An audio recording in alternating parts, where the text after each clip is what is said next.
దేశంలోని విద్యుత్ కేంద్రాల చుట్టూ మానవహారాలను ఏర్పాటు చేయాలంటూ పలువురు విద్యాలయాలకు సంబంధించిన విద్యార్థులు, కళాకారులు, యువజన సంఘాలు ప్రతిపాదించాయి. ఇక దీని ప్రకారమే ఉజ్వల భవిష్యత్తు కోసం ఇరాన్ యువత మానవహారం అనే పేరుతో ఈ కార్యక్రమాన్ని చేపట్టినట్లుగా తెలిపారు. దేశ మౌలిక సదుపాయాలను పరిరక్షించడంతో సహా ఉజ్వల భవిష్యత్తుని నిర్మించడంలో యువతకు ఉన్న నిబద్ధతకు చిహ్నంగా ఈ చర్యను అభివర్ణించారు. మిడిల్ ఈస్ట్ యుద్ధం నేపథ్యంలో అమెరికా చేసిన కాల్పుల విరమణ ప్రతిపాదనని ఇరాన్ తిరస్కరించింది.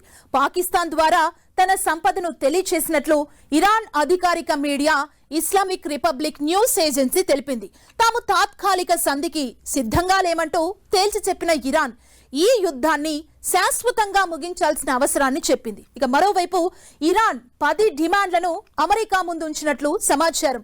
ఘర్షణలకు ముగింపు పలకాలని, హర్మూజ్ జలసంధి ద్వారా సురక్షిత ప్రయాణానికి నియమావళి రూపొందించడంతో పాటు ఆంక్షలను ఎత్తివేయడం, పునర్నిర్మాణానికి సంబంధించి పలు నిబంధనలు ఇందులో ఉన్నాయి. తాము కేవలం కాల్పుల విరమణను మాత్రమే అంగీకరించబోమని ఇరాన్ చెబుతోంది. ఇక తమపై మళ్లీ దాడి జరగదనే హామీతో కూడిన యుద్ధం ముగింపుకు మాత్రమే అంగీకరిస్తామంటోంది. ఇక ఇరాన్ ఇంధన మౌలిక సదుపాయాలపై బాంబు దాడులు జరిపేందుకు ట్రంప్ విధించిన గడువు ముగియనున్న నేపథ్యంలో ఇరాన్ స్పందించడం చర్చనీయాంశంగా మారింది. అమెరికా చేసిన కాల్పుల విరమణ ప్రతిపాదనని ఇరాన్ తిరస్కరించడంతో వాళ్ళు భారీ మూల్యం చెల్లించుకోక తప్పదని ట్రంప్ అన్నారు.